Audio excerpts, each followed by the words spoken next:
آله وأصحابه ومن سار على نهجه إلى يوم الدين. قال تعالى: يا أيها الذين آمنوا اتقوا الله حق تقاته ولا تموتن إلا وأنتم مسلمون. اللهم إنا نسألك علما نافعا ورزقا طيبا وعملا متقبلا. أما بعد، فإن أصدق الحديث كتاب الله، وخير الهدي هدي محمد صلى الله عليه وسلم، وشر الأمور محدثاتها، وكل محدثة في الدين بدعة، وكل بدعة ضلالة. أحبتي في الله، إخواني وأخواتي في الدين، kaum muslimin, kaum muslimat, al-musyahidin wal musyahidat, rahimanillahu wa iyyakum. Alhamdulillah, kita bersyukur kepada Allah Subhanahu wa taala atas nikmat yang Allah limpahkan kepada kita. Pagi ini kembali kita mengawali aktivitas kita, kehidupan kita dengan sebuah ibadah yang mulia kepada Allah Subhanahu wa taala. Mudah-mudahan ibadah salat kita, doa-doa kita, zikir-zikir kita, serta ilmu yang kita pelajari menjadi catatan kebaikan di sisinya. Kemudian ucapan salawat dan salam untuk Nabi kita yang tercinta sallallahu alaihi wasallam. Mudah-mudahan kita senantiasa mendapatkan taufik dari Allah untuk bisa mengikutinya, meningkatkan ittiba' kita, serta membuktikan dalam amaliyah kita bahwa kita adalah mencintai Nabi kita alaihi salatu wassalam, bukan hanya sekadar dengan lisan, bukan hanya sekadar dengan ungkapan, tapi kita buktikan dengan amaliyah, mempraktekkan daripada sunnah-sunnah Nabi kita alaihi salatu wassalam. Dan harapan pula kita di hari kiamat kelak mendapatkan syafaatnya,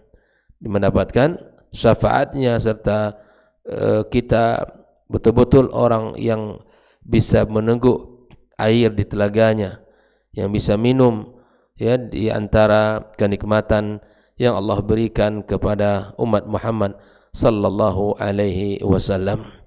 Kemudian untuk para guru yang telah mengajarkan ilmunya kepada kita, kita doakan agar Allah Subhanahu wa taala berkahi kehidupan mereka, Allah jadikan anak keturunan mereka saleh dan saleha, Allah tinggikan derajat di sisinya.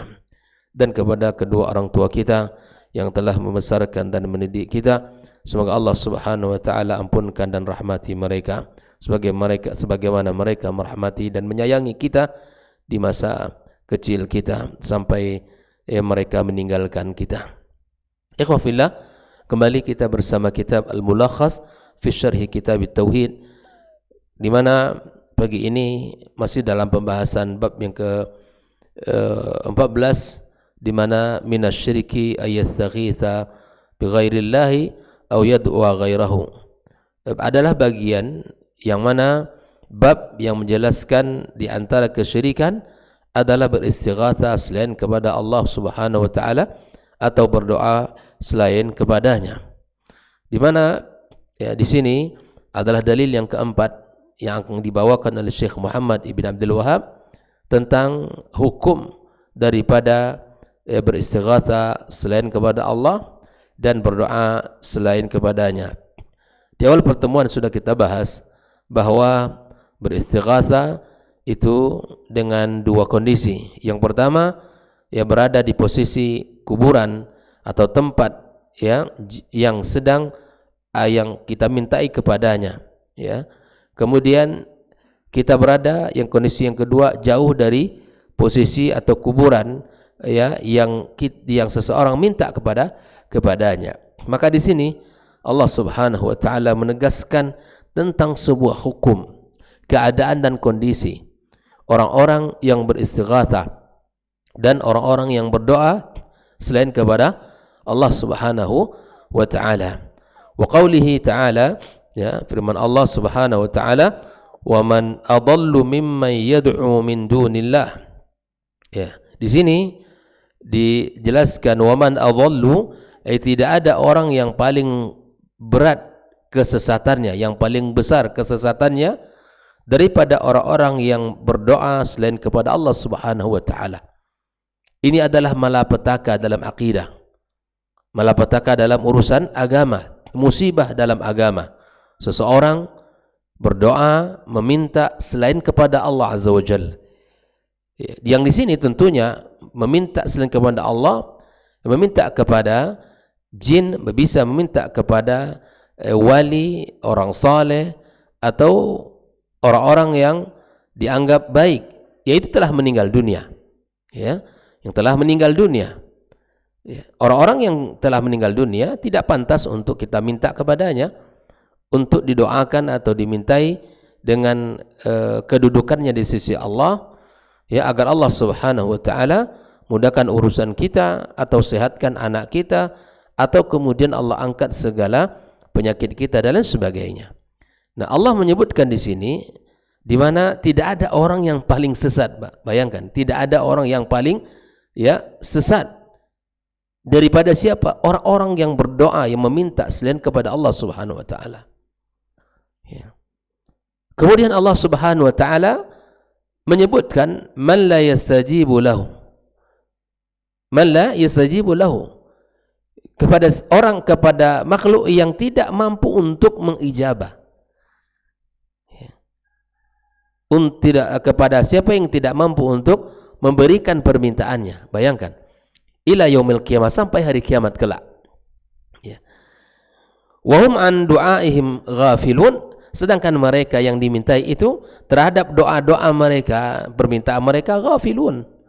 Mereka tidaklah termasuk, ya, yang mampu untuk, ya, memberikan apa yang mereka minta. Lalu kemudian Allah katakan, wa idza husyiran nasu, jika dikumpulkan Allah nanti manusia di hari kiamat kala, kanu lahum a'daan, ya, itu tuhan-tuhan yang mereka minta ini menjadi musuh. Ya, kanu lahum a'daan wa kanu bi'ibadatihim kafirin. Mereka wa kanu bi'ibadatihim, dan ibadah yang diberikan kepada mereka, kafirin, ya, mereka mengingkarinya. Akan jelas nanti kondisinya kapan? Di hari kiamat. Kalau sekarang tugas kita hanya mengingatkan mereka yang suka datang kepada kuburan, mereka datang kepada, ya, kuburan-kuburan yang katakan keramat, atau dulu mereka orang-orang saleh ketika hidup di dunia, atau mereka dulu para wali min auliyaillah. Setelah mereka meninggal dunia, ada orang-orang yang datang meminta, ya fulan, ya ilan, aghithna, ya, atau mereka dimintakan kepada Allah melalui kedudukan, ya, jah mereka, kedudukan mereka di sisi Allah, kita minta. Ini tidak bisa. Dan Syekh Muhammad mengatakan ini adalah bagian daripada kesyirikan yang mesti kita berhati-hati di dalam kehidupan ini, karena inilah, jika terjadi pada seseorang, ini adalah musibah, ya, yang paling terbesar, sehingga Nabi SAW meminta agar tidak Allah jadikan musibah itu menimpa agama kita. Jangan sampai musibah itu menimpa agama kita.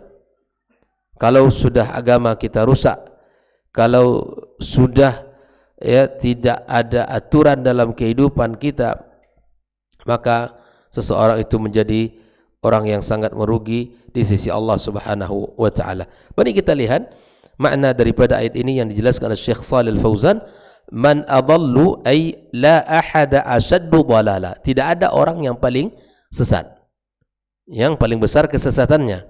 Min dunillah, min ghairillahi, selain Allah Subhanahu wa taala, la yastajibu lahu ay la yaqdiru ala ijabatihi, yang tidak mampu untuk memberikan, yang tidak mampu untuk mengijabah, ya, bi'ata'ihi ma talab minhu, memberikan apa yang diminta. Makhluk ini lemah, sama kayak kita. Cuman kenapa manusia bisa melakukan itu, ikhwafillah? Tertipu dan tidak ada ilmu.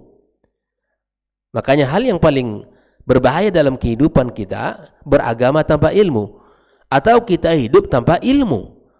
Ilmu yang berkaitan dengan hablum minallah, hak-hak Allah Azza wa Jalla, itu tidak kita tahu ilmunya. Itu adalah hal yang paling berbahaya dalam kehidupan kita.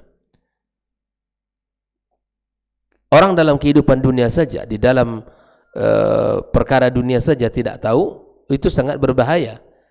Apalagi berkaitan dengan dengan Allah Subhanahu wa taala.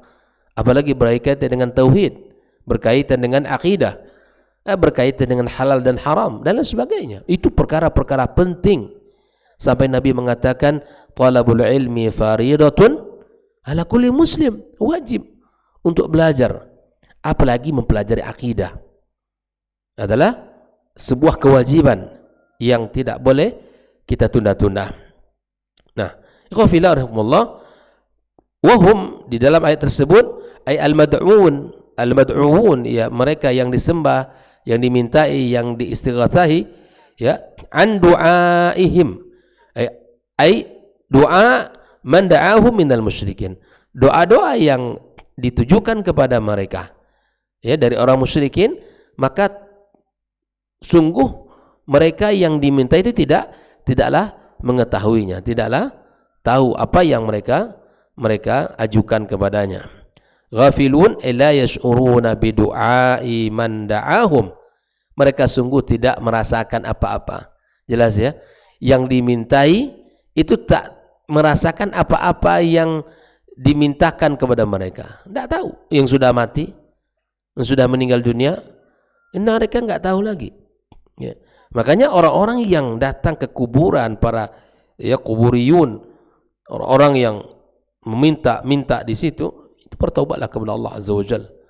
Pahamilah itu bukanlah jalannya.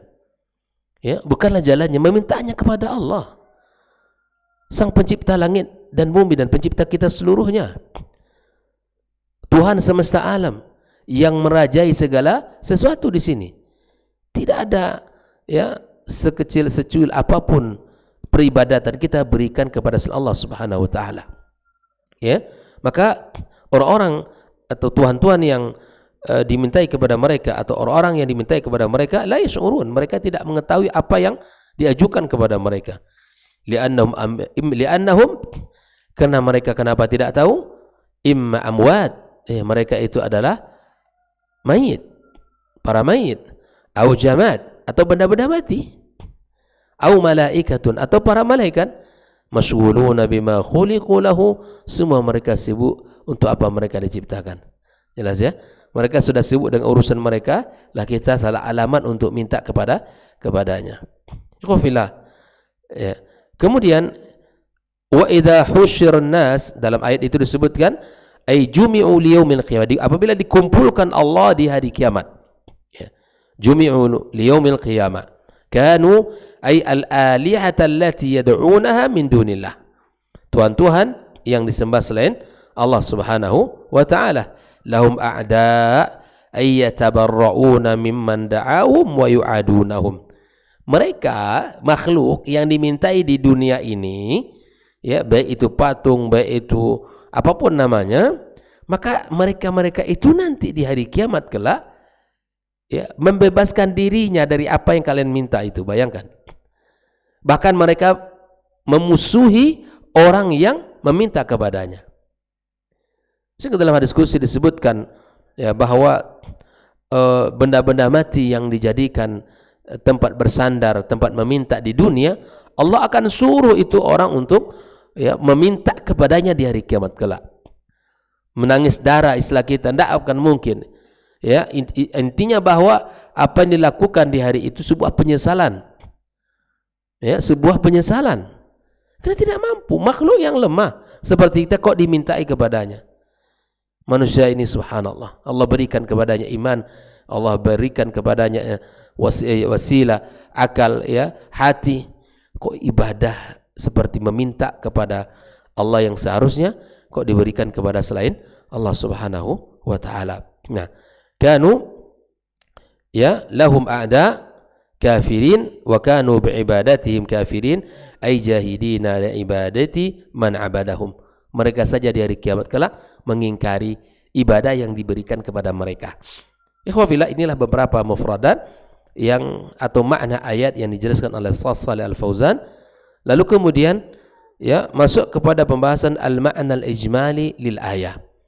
Makna global dari lil ayataini, dua ayat yang dibaca di awal tadi. Qala anna Allah Ta'ala, sesungguhnya Allah Ta'ala hakama, ya, menghukumi bi annahu la adall, tidak ada orang yang paling sesat mimman da'a ghairallahi, yang berdoa selain kepada Allah, minal makhluqin, daripada makhluk, ya, mimman la yaqdiru ala ijabati da'watihi fid dunya, ya, mimman la yaqdir, dari makhluk, dari orang yang tidak mampu untuk mengijabah permintaannya di dunia.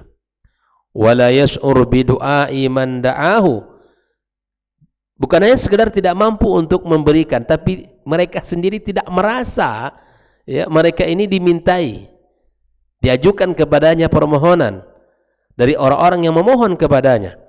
Wa idza qamatil qiyamah, apabila kiamat telah terjadi, wa jumi'an nasu, dan semua manusia dikumpulkan Allah Subhanahu wa taala, ada man da'ahu, maka mereka makhluk-makhluk yang dimintai itu memusuhi orang yang meminta kepadanya. Ya subhanallah. Jelas sekali ayat ini menerangkan kepada kita bagaimana hukum orang yang meminta selain kepada Allah, ya, bukan sekadar mereka tidak mampu memberikan permintaan kita, tapi di hari kiamat mereka memusuhinya. Ya. Wa tabarra'a min, dan membebaskan diri dari apa yang mereka minta. Falaisa hadzal musyrik illa fi nakidin fid daraini, maka pelaku musyrik ini tidaklah dia mendapatkan kecuali, ya, kesusahan dan kesulitan di dunia dan di akhirat kelak. La yahsul ala ijabatin fid dunya, tidak mendapatkan apa yang ia minta di dunia. Wa tujhadu ibadatuhu fil akhirah, dan ibadah yang ia lakukan itu diingkari oleh makhluk yang dimintai. Ya, bayangkan itu. Dan mereka tidak pernah merasa diajukan kepadanya permohonan, dan mereka mengingkari apa yang dilakukan untuk mereka. Ahwaj ma yakunu ilaih, sementara orang yang melakukan meminta beribadah kepada selain Allah sangat lebih butuh di hari kiamat kelak dengan ibadahnya. Bayangkan ikhwafillah. Kalau kita sudah tahu bahwa pertama orang meminta berdoa kepada selain Allah itu adalah orang yang paling sesat. Tidak ada orang yang paling tersesat di dunia ini. Yang kedua, bahwa orang makhluk yang dimintai, mereka tidak mengetahui dan tidak, ya, merasakan apa yang diajukan kepada mereka. Kemudian di hari kiamat kelak mereka memusuhi orang-orang yang meminta kepadanya, dan kemudian mereka yang mengingkari apa yang dilakukan ibadah untuk mereka itu sendiri. Bayangkan, Allah sudah seterang-terangnya menjelaskan di dalam ayat ini tentang kondisi yang sangat dahsyat di hari kiamat itu. Lalu kemudian Syekh Shalih Al-Fauzan menyebutkan munasabatul ayatani lil bab, ketersesuaian dua ayat ini dengan bab yang sedang dibahas. Anna fihima, beliau mengatakan sesungguhnya pada dua ayat tersebut, al-hukma ala man da'a ghairallah, hukum yang telah ditetapkan Allah terhadap orang yang berdoa selain kepada Allah, bi annahu adhalludz dhalin, yaitu orang yang paling tersesat, wa anna du'a ibadatun, sesungguhnya doa itu adalah ibadah, faman sarafahu li ghairillah fahuwa musyrik, maka apabila doa itu diberikan selain kepada Allah, maka dia termasuk kepada musyrik. Ya, jangan bermain-main, ya, jangan menganggap hal ini perkara remeh dalam agama kita. Naam, ma yustafadu minal ayataini, apa yang bisa kita ambil faedah dari dua ayat yang sudah kita baca tadi. Yang pertama, anna du'a ibadatun, sesungguhnya doa itu adalah ibadah kepada Allah Subhanahu wa taala. Faman da'a ghairallahi, ya, barang siapa yang berdoa selain kepada Allah, faqad asyraka asyirkal akbara, maka sungguh telah melakukan kesyirikan besar. Ingat, yang meminta selain kepada Allah maka telah melakukan kesyirikan besar. Nah, syirik besar, kezaliman yang paling besar, dan itu adalah hal yang paling dibenci oleh Allah Subhanahu wa taala dan Rasulnya sallallahu alaihi wasallam. Nah, yang kedua, bayanu syaqawati man yad'u ghairallahi fid dunya wal akhirah. Menjelaskan tentang jeleknya, buruknya ya orang-orang yang berdoa selain kepada Allah di dunia dan di akhirat kelak. Menjelaskan ya keburukan dan kejelekan serta kerugian, kesengsaraan orang-orang yang berdoa selain kepada Allah itu di dunia dan di akhirat kelak. Ya, mereka bukan orang beruntung. Mereka bukan orang yang beruntung, tapi orang yang merugi. Orang yang merugi. Ya. Yang ketiga, anna syirka huwa a'zamud dhalal. Kesyirikan adalah ya kesesatan yang paling besar. Bayangkan, Pak, jangan kita main-main. Kesyirikan itu adalah kesesatan yang paling besar. Dengan kesyirikan kita harus berhati-hati. Jaga diri kita, jaga anak kita dan keturunan kita. Makanya Nabi Ibrahim alaihissalam selalu berdoa kepada Allah dan meminta agar Allah jaga dia dan anak keturunannya jangan sampai melakukan kesyirikan tersebut. Yang keempat, itsbatul ba'tsi wal hasyr lil jaza. Di dalam dua ayat itu ditetapkan adanya hari berbangkit dan hari di mana Allah mengumpulkan serta memberikan balasan dari setiap orang-orang yang baik maka dibalas dengan kebaikan, orang yang melakukan keburukan dan kesyirikan maka dibalas sesuai dengan apa yang telah ia lakukan. Yang kelima, annal awthana la tasma' man da'aha. Berhala-berhala yang didatangi, yang dimintai itu sungguh mereka tidak mendengarkan ya apa yang diajukan kepadanya. Ya. Wala tastajibu lahu aqsma ya yatasawwaruhu al-musyrikuuna fiha. Dan mereka di samping tidak mendengar, mereka juga tidak mampu untuk memberikan. Ini sangat berbeda dari apa yang terbayang oleh orang-orang musyrikin. Orang musyrikin merasa mereka itu mendengarkan dan mereka merasa bahwa mampu mengabulkan. Wal iyadzu billah, tsumma al iyadzu billah. Kita mohon kepada Allah perlindungan. Ya, anak kita dan anak keturunan kita jangan sampai melakukan perkara yang sangat ya zalim ini. Yang keenam, anna ibadatallahi wahdah fiha khairud dunya wal akhirah. Sesungguhnya beribadah kepada Allah semata terdapat padanya kebaikan di dunia dan di akhirat kelak. Maka ibadah itu mendatangkan ketenangan, ketentraman serta kenyamanan di hati. Ya, sementara kesyirikan itu adalah kebalikannya, mendatangkan keresahan, ya, kegundahan dan ketidaknyamanan dalam hatinya. Karena dosa itu selalu mengajak kepada keburukan dan keburukan itu mengajak kepada neraka Allah Subhanahu wa taala. Maka pertama, agar kita bisa selamat dari kesyirikan dan jalan-jalan yang sesat ini adalah di mana kita harus mengilmui terus diri kita tentang akidah. Pelajari akidah, ya, belajar kitab-kitab dengan hadir dalam kajian-kajian akidah. Ya, tentunya akidah yang sahihah, ya, yang diambil dari Al-Quran dan Sunnah Nabi kita Sallallahu Alaihi Wasallam yang berpijak di atas syariat Allah yang mulia ini.